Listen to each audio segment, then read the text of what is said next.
کہہ دو کہ اے نادانو، تو کیا تم مجھ سے یہ کہتے ہو کہ میں غیر اللہ کی پرستش کرنے لگوں؟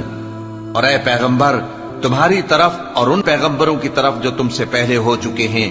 یہی وہی بھیجی گئی ہے کہ اگر تم نے شرک کیا تو تمہارے اعمال برباد ہو جائیں گے اور تم نقصان اٹھانے والوں میں ہو جاؤ گے، بلکہ اللہ ہی کی عبادت کرو اور شکر گزاروں میں رہو۔ اور انہوں نے اللہ کی قدر شناسی جیسی کرنی چاہیے تھی نہیں کی۔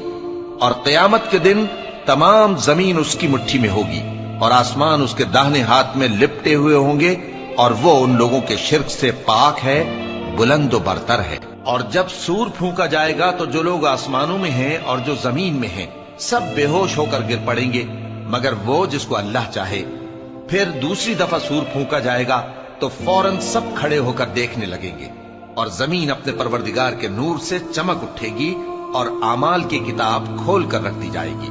اور پیغمبر اور دوسرے گواہ حاضر کیے جائیں گے، اور ان میں انصاف سے فیصلہ کیا جائے گا اور ان کے ساتھ بے انصافی نہیں کی جائے گی۔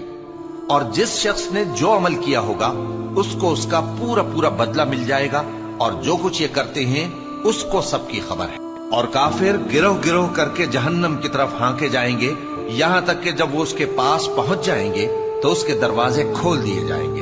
اور اس کے داروغہ ان سے کہیں گے کہ کیا تمہارے پاس تمہیں میں سے پیغمبر نہیں آئے تھے جو تم کو تمہارے پروردگار کی آیتیں پڑھ پڑھ کر سناتے اور تمہارے اس دن کے پیش آنے سے تمہیں ڈراتے تھے؟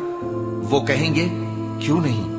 لیکن کافروں کے حق میں عذاب کا حکم ثابت ہو چکا تھا۔ کہا جائے گا کہ دوزخ کے دروازوں میں داخل ہو جاؤ، ہمیشہ اس میں رہو گے، سو تکبر کرنے والوں کا برا ٹھکانہ ہے۔ اور جو لوگ اپنے پروردگار سے ڈرتے ہیں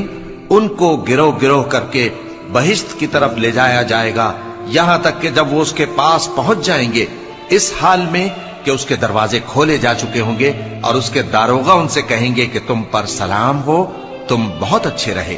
اب اس میں ہمیشہ کے لیے داخل ہو جاؤ۔ اور وہ کہیں گے کہ اللہ کا شکر ہے جس نے اپنے وعدے کو ہم سے سچا کر دیا اور ہم کو اس زمین کا وارث بنا دیا، ہم بہشت میں جہاں چاہیں رہیں، تو اچھے عمل کرنے والوں کا بدلہ بھی کیسا خوب ہے۔ اور تم فرشتوں کو دیکھو گے کہ عرش کے گرد گھیرا باندھے ہوئے ہیں اور اپنے پروردگار کی تعریف و تسبیح کر رہے ہیں،